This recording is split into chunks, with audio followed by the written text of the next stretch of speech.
ci siamo salutati,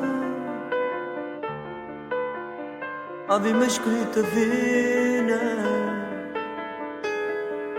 scordammo ciò passato, ma non siamo felici, perché sappiamo già, tu amante buona amici,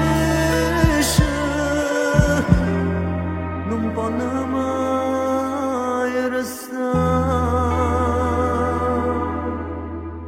scordammoci, come se fosse niente di tu,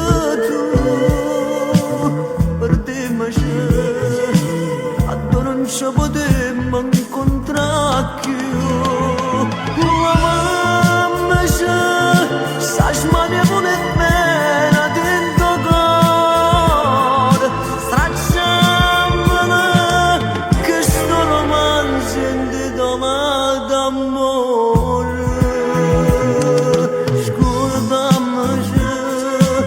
che ste parole cambiate tu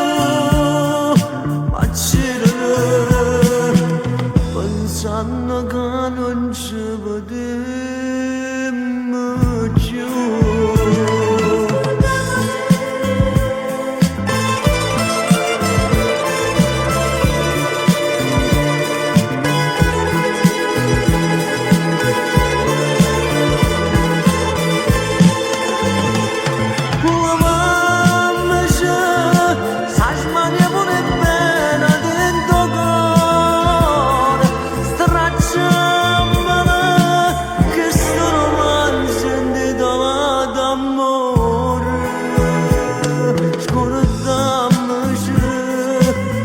Queste parole cambiate tu,